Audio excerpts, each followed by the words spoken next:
脂肪はかなり乗っちゃってるんですけど、今のフィジークをちょっと見せます。よいしょ。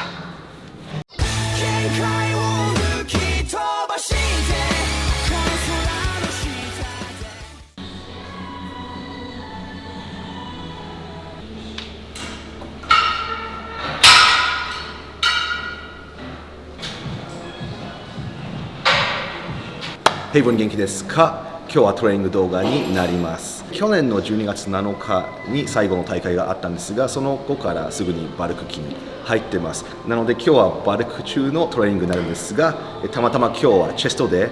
さらに細かく言うとチェストの上部のトレーニングになります。これから見せるチェストの上部のトレーニングは今の僕のバルク期の、過程の中の一つのトレーニングになるんですが、少しでも参考になることがあったら嬉しいです。レッツゴー。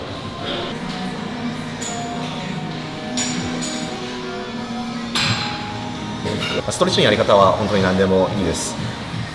僕は体のどの部位のトレーニングの日でも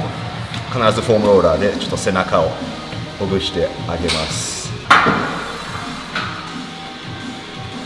胸の上部はもしあなたがボディビルとかフィジークとか、とりあえず何らかのボディメイクをやってる人だったらものすごく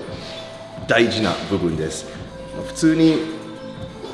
なんて言うんだろう、胸をトレーニングしてれば大概胸のチューブ下部はうまくつきますけれど、チューブ下部ばっかり発達して上があまりないと、それはチェストじゃなくてブレストなので、立体感のある厚みのあるチェストを作りたいなら何らかの胸を上部鍛える種目は必ずチェストデーに入れた方がいいです。もしくは僕みたいにある日は胸のチューブ下部にフォーカスして次のチェストデーは上部だけにフォーカスするというやり方もあります。胸の上部っていうのは自分自身も結構苦手な部分ではあったので、一緒にちょっと頑張っていきましょう。 OK、1種目目にはこのスミスマシンを使ってベンチをインクラインにしてギロチンインクラインプレスをやります。要するにバーが鎖骨あたりに降りてくる高さでやっていくんですが、このフォームはもし初心者だったらちょっと避けるべきな種目だと思います。本当にやっていることは把握してちょっと慣れていないと肩も怪我しやすい種目ではあるので、もしこのインクラインスミスをやるんでしたらギロチンプレスではなくもう少し胸の真ん中から乳首ぐらいあたりにバーが降りるようにやればうまくいきます。ただ僕は、何年もトレーニングしていてバーの位置が低いとやっぱり肩強いのでどうしても肩にも入ってしまう。やっぱりこのショルダーフレクションがたくさん入ってしまうので、胸の上部のピンポイントという、1種目目は最近はこのスミスマシンでギロチンインクラインプレスやってます。今日は話が多くなりそうなんですが皆さん頑張ってください。飛ばさないでください。手幅は、結構バー降りる位置が高いので手幅は少し広めになります。少し広め。これフリーウェイトではないので親指をこうやって外してバーの下に置いても全然安全です。こんな感じでゆっくり下ろしてつけるまでいくとやっぱり肩にダメージが入ってしまうので、ちょうどここが肘がこうやって直角になるぐらいまで下ろせば大丈夫です。下ろしてプレス、下ろしてプレス、下ろして肩甲骨をしっかり下ろして肩を下ろしてやりましょう。肘は開いてるんですけど、バーをこうやって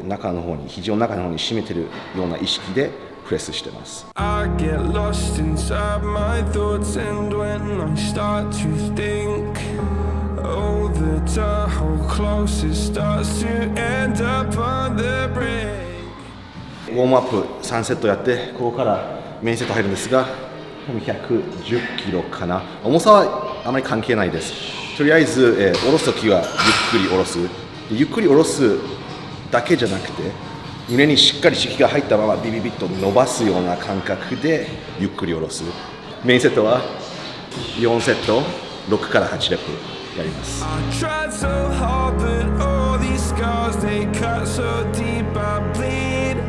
I fell so fast from heaven, it's like someone clipped my wings. Now I'm falling and I I can't see the ground. Can we stop this gravity? It keeps bringing me down. I can't breathe and I don't wanna die. エクセントリックの動き、マイナスの動きは筋肥大にすごい大事なので、そこを本当に意識的には3秒ぐらい、上が1だったらこっちは3ぐらい。他の競技、他のスポーツと違ってボディビル、ボディメイクはなんかこういう普通のトレーニングの動きをわざと難しくする、フォームを悪くするという意味でじゃなくて、正しいフォームでなるべく難しくするのが僕らボディビルダーがやっていることです。2種目目はこのバーベルをスクワットラックとか何らかの角に当てて、こうやってウェイトをつけて両手でここを持って上げていきます。この種目名はわからないんですけど、僕は、バーベルナローチェストプレスと呼んでます。1種目目は肘を開いたまま上げていたんですけど、今回は逆、肘を中の方に締めたところからスタートして、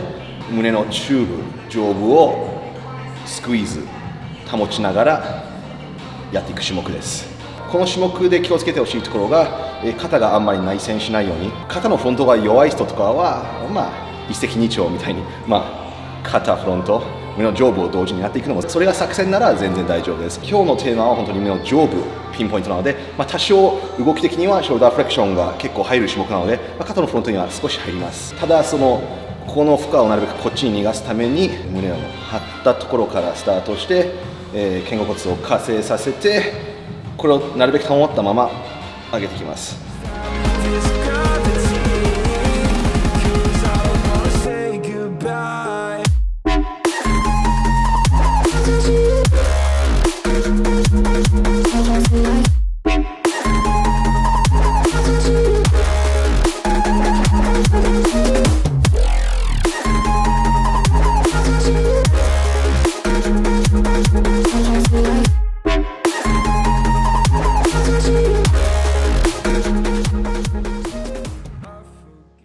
3種目目、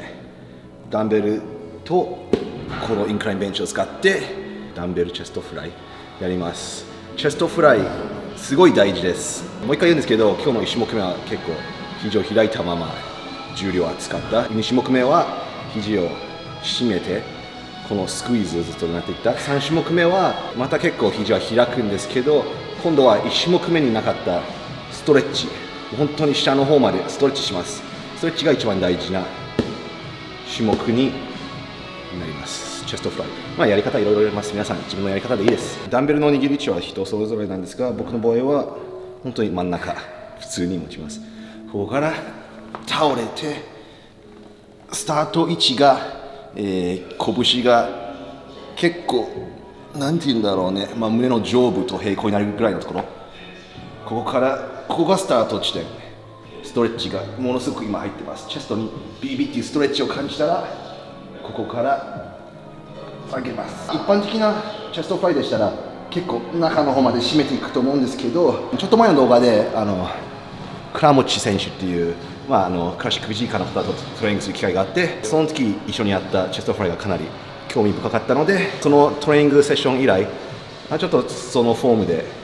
チェストフライをやってます。少し自分なりに変えたところもあるんですけど、大体それと同じような感じでやってます。チェストフライは本当に気をつけてください。胸に来るピピピっていうストレッチはいい痛みです。肩関節とか肩に来る痛みは悪い痛みなので、その違いをしっかり把握しましょう。I forgive the pain you gave to me so long ago.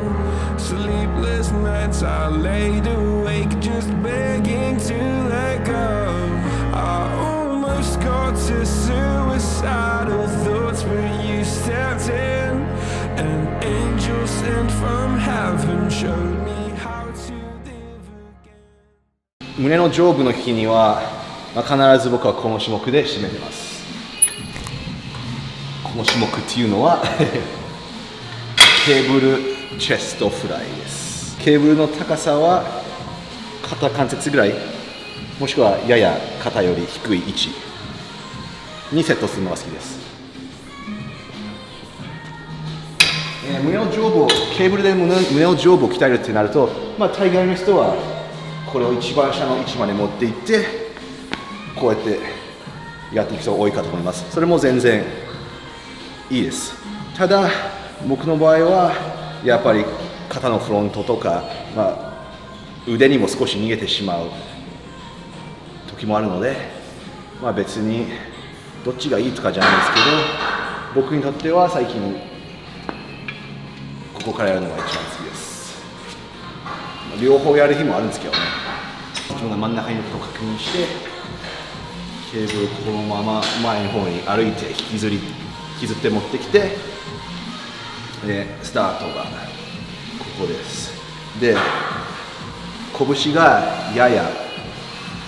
こっちです。スピネート、ややスピネートしてこの状態からやります。こうしてしまうと肩の怪我とかにつながるので、こうではなくプロネートした状態じゃなくて多少スピネートした状態からスクイーズします。ここからスクイーズ。そうすると肩のこの自然な軌道で胸の上部が鍛えられます。この最後の種目はレップ数的にはもう限界まで、20から限界まで本当にスクイーズを狙う種目なので、意識的には、もちろんマイナスの筋も丁寧にゆっくりやるんですけど、スクイーズのピークに来たらここで1秒間ぐらい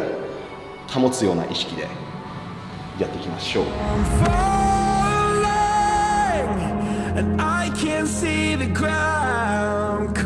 Stop this gravity, it keeps bringing me down. I can't breathe and I don't wanna die. Can we stop this gravity?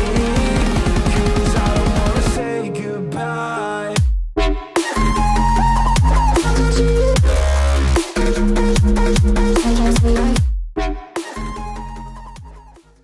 もうすでに言ってるかもしれないですけど、今日のトレーニングはセットの間すべて45秒から1分のインターバルです。トレーニングは簡単なことずっとやっててもしょうがないので、ちょっと自分が慣れてないような環境か状況に常に置くことによって体がそれに、対応して強くなっていくので、あくびしながらトレーニングやってるんだったらそれはちょっと、楽しんでればいいんですけどね。脂肪かなり乗っちゃってるんですけど、今のフィジークをちょっと見せます。よいしょ。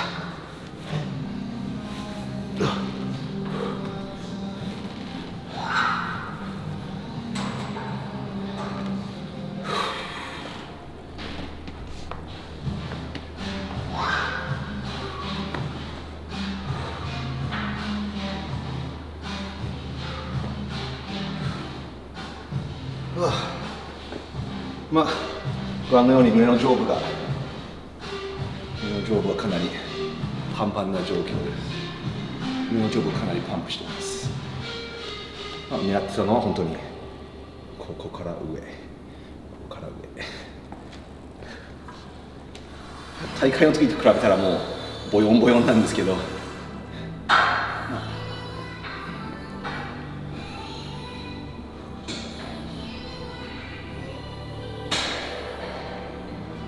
ていう感じです。それではちょっとインスタグラムの写真を撮ってまたカメラの方に戻ります。 OK という感じで最近僕がやっているチェストの上部のトレーニングをお見せしました。もちろんその日によって種目が少し変わる時もあります。でも大体こんな感じです。今日の動画で何度か言ったんですけど、皆さんこの体作りというのはもう本当に長期的に考えて、なるべく怪我しないようなフォーム、安全なフォームで徐々に重量を上げていくことを非常にお勧めします。楽しく、そして安全にトレーニング一緒に頑張っていきましょう。動画をここまで見てくれて Thank you very much。 この動画が好きでも少しでも参考になったなら Like ありがとうございます。コメント欄に皆さんのコメント、感想をご自由に登録しない方は Subscribe よろしくお願いします。次の動画でお会いしましょう。Work hard, see results. Thanks for watching and I'll see you again soon。ここだけだから一度の